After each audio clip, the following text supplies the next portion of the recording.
ఇప్పుడు ఏమైపోయిందంటే, ఇప్పుడు మనకు చూసుకుంటే మన తెలంగాణలో కేసీఆర్ గారు ఆంధ్ర వాళ్ళు వెళ్ళిపోవాలని చెప్పేసి మనకి ఎలాంటి ఫీలింగ్ అయితే వచ్చిందో, అలాంటిదే ఇప్పుడు ఈ అన్ని వెస్టర్న్ కంట్రీస్, ఆంగ్లో సాక్సన్ కంట్రీస్‌లో వచ్చేసిందండి.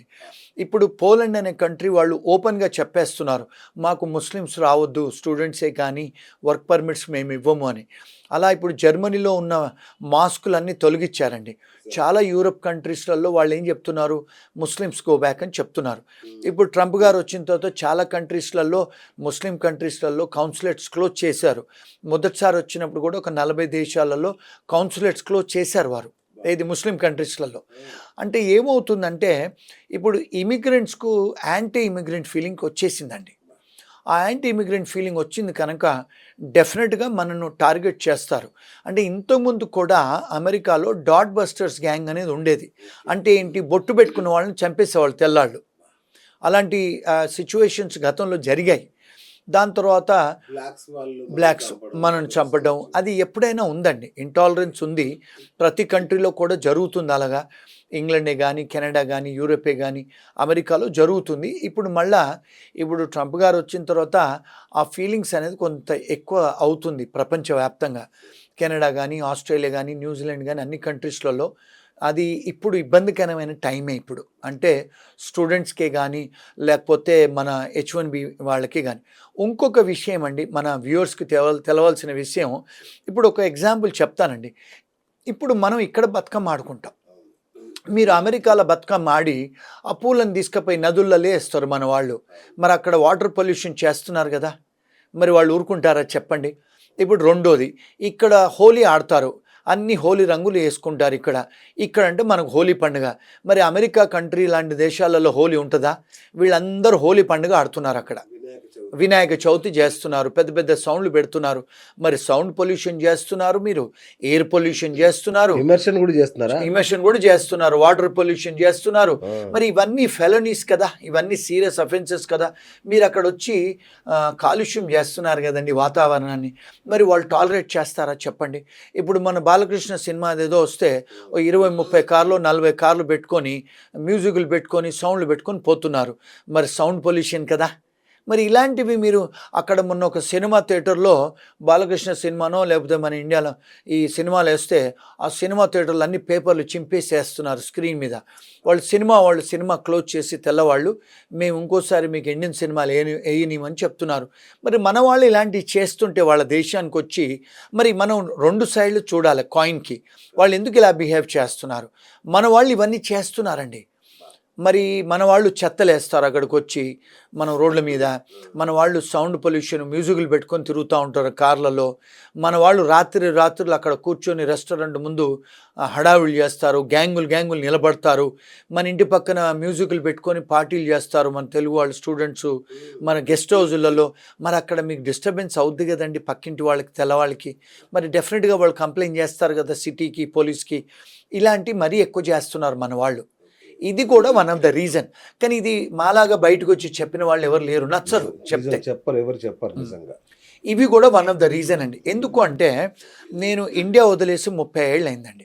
నేను ఆస్ట్రేలియాలో 7 సంవత్సరాలు ఉన్నాను, లండన్లో ఉన్నాను, కెనడాలో ఉన్నాను, అమెరికాలో మోర్ దెన్ 25 ఇయర్స్ ఉంటున్నాను. మరి మేము అక్కడ చదువుకోవడానికి వెళ్ళాము, సివిలైజ్డ్గా పని చేసుకున్నాము, ఈరోజు సిటిజన్షిప్లు చేసుకుని జాగ్రత్తగా ఉంటున్నాం. పక్కింటి వాళ్ళకి మేము డిస్టర్బెన్స్ చెయ్యం. మరి ఇలాంటివి చేసినప్పుడు వాళ్ళకు కూడా ఇబ్బందికరమే కదండి. ఇప్పుడు టెక్సాస్లో అన్నీ మన వాళ్ళవి బతుకమ్మలు ఆడుతున్నారు, హోలీ ఆడుతున్నారు, గణపతిని పెడుతున్నారు.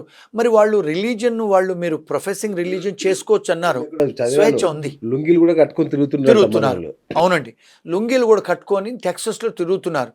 మరి అమెరికాలో ఒక లా ఉందండి, మీరు పైజామా మీద లుంగీ మీద బయటికి రాకూడదు మీరు. అది అఫెన్స్ యాక్చువల్గా, దాన్ని అబ్సీనిటీ అంటారు.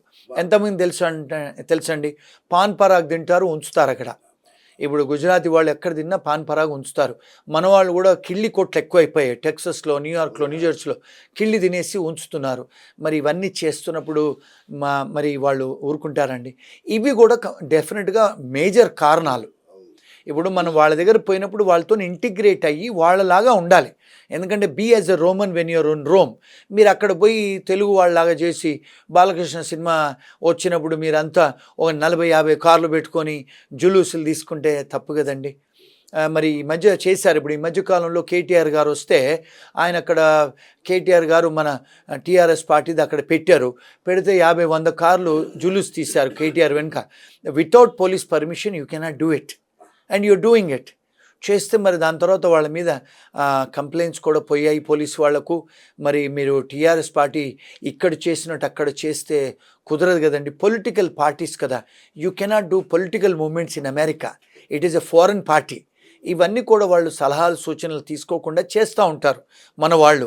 ఇండియాలో చేసినట్టు అక్కడ చేస్తే మరి జరగదు కదా.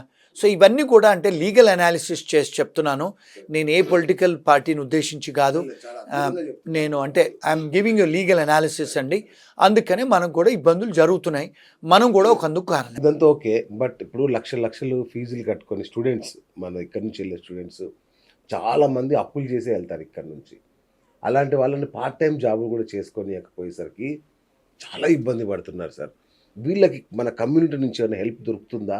వాళ్ళ పరిస్థితి ఏంటి అసలు ఏంటంటే మనకు అందరూ కూడా తెలుసుకోవాల్సింది, మన స్టూడెంట్స్ పేరెంట్స్ తెలుసుకోవాల్సింది ఏంటి అంటే, ఇప్పుడు ఇక్కడ వీసా ఏజెంట్లు ఏం చెప్తారంటండి, మీరు ఒక సెమిస్టర్ ఫీజు కట్టుకొని వెళ్ళండి, మళ్ళీ మిగతా సెమిస్టర్ ఫీజులన్నీ అక్కడ జాబులు బయట చేసుకొని పని చేసుకొని కట్టచ్చు అని చెప్తారండి.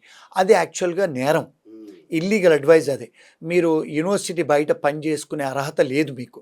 కానీ ఇంగ్లాండ్లో, ఆస్ట్రేలియాలో, కెనడాలో యూనివర్సిటీ బయట 20 గంటలు పని చేసుకొని మీరు ఫీజు కట్టుకునే అర్హత ఉంది. కానీ అమెరికాలో అర్హత లేదు, అది ఇల్లీగల్. అందుకని మన వాళ్ళు ఎక్కడైతే ఇప్పుడు ఈ మధ్యకాలంలో బయట పనిచేసే వాళ్ళందరినీ పట్టుకుంటున్నారు. ఎందుకంటే మీరు క్యాంపస్లోనే పని చేయొచ్చు, కానీ అమెరికన్ లా అది. కానీ ఇక్కడున్న వీసా ఏజెంట్లు, ఇక్కడున్న పేరెంట్స్, ఇక్కడున్న ఫ్రెండ్స్ వాళ్ళంతా ఏం చెప్తారంటే మీరు అక్కడికి వెళ్ళి పని చేసుకొని కట్టుకోవచ్చు అని. కానీ అది నేరం అండి. బయట క్యాంపస్ బయట పని చేసే అర్హత లేదు, పని చేస్తే నేరం అండి. సో మీరు నేరం అయినప్పుడు మరి మన ఆర్గనైజేషన్సే కానీ ఎవరైనా కూడా ఇప్పుడు ఏం చేస్తున్నారంటే ఎంప్లాయర్స్ని కూడా అరెస్ట్ చేస్తున్నారు. అలాంటి జాబులు ఇస్తే వాళ్ళ మీద కూడా పెనల్టీ వేస్తున్నారు. అంటే మీరు harbouring illegal aliens, giving employment to a student is also an offence. అందుకని వాళ్ళని కూడా పీనలైజ్ చేస్తున్నారు, ఎంప్లాయర్స్ని కూడా ఇబ్బంది పెడుతున్నారు ఇప్పుడు. కానీ ఎట్లా సార్, మా స్టూడెంట్స్ చాలా కష్టంగా సార్ ఇప్పుడు ఉన్న వాళ్ళు. అంటే before you go to that country you have to know the law of the land కదా. మరి మీరు లా తెలుసుకోకుండా వెళ్ళి నాకు లా తెలీదు, ignorance of law is not an excuse. మరి ఇప్పుడు మనం ఆ దేశానికి వెళ్ళే ముందు మనం ఆ దేశ లా, న్యాయశాస్త్రాలు తెలుసుకొని కదా వెళ్ళాలి. మరి తెలియకుండా వెళ్ళి, తెలుసుకోకుండా వెళ్ళి నేను నేరం చేస్తానంటే ఎక్స్క్యూజ్ చేయరు కదండి. ఇప్పుడు మీరు కెనడాకు వెళ్ళండి, ఇంగ్లాండ్ వెళ్ళండి, న్యూజిలాండ్ వెళ్ళండి, కొన్ని యూరోప్ దేశాలకు వెళ్ళండి. అవుట్ సైడ్ ద క్యాంపస్ ఉద్యోగాలు చేసుకోవచ్చు, హాలిడే టైమ్స్లో కూడా ఫుల్ టైం చేసుకోవచ్చు. మీరు ఆ కంట్రీస్ అలౌ చేస్తారు, మరి అమెరికాలో అలౌ చేయరండి. మరి అక్కడ మేము అప్పులు తీసుకొని వస్తున్నాము, మేము వచ్చి అక్కడ నేరం చేస్తామంటే అది న్యాయపూరితం కాదు కదండి.